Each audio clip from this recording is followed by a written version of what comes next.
Hi Belle, my name is Arlene, a second year student of MMFC taking BS Pharmacy. So today I'm going to conduct a short interview. So I'll just have to ask you a very short question. So first question is, who are customers? Customers are the patients. Nasa hospital, mga pasyente po Mm-hmm. that are mga pasyente. Pasyente. And that's also includes mga watcher sa pasyente, no? And mga watcher sa mga pasyente, mga tanan nga muanha sa butika. Mo na usually yung customers. Second question, who are the common customers in your drugstores? Common customer are drugstore. Mga tao nga na mga main like mga elderly, Mm-hmm. at mga pregnant women. Yes po, agad mga ginasuko po sa mga may sakit. Tapo na siya. Thank you for that. And the third question, what are the usual behavior of customers you have encountered? The usual behavior the pharmacy lower iba syempre I'm sorry? mga lower Lower naman tempered?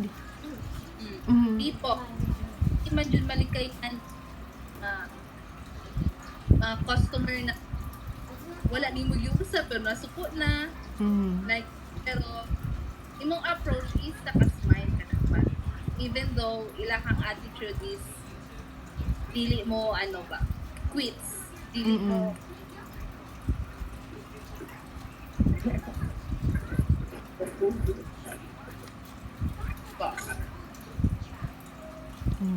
So, ang pharmacist jud ready to adjust. yes ma'am yes. So, why is it, number 4, why is it important to be an effective communicator?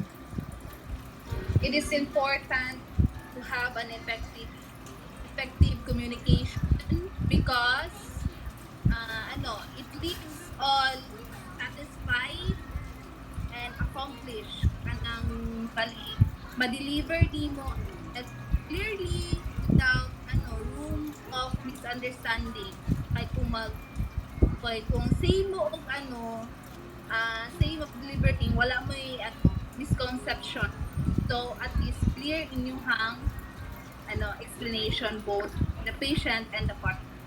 Okay, thank you. And last question, how will you handle patient or customer complaints? How I handle complaints is number one, listen. That is the first step. Important to deal with the patient is listen to them. Second, acknowledge their feelings. At times na good ang customer acknowledge. Then, ang third is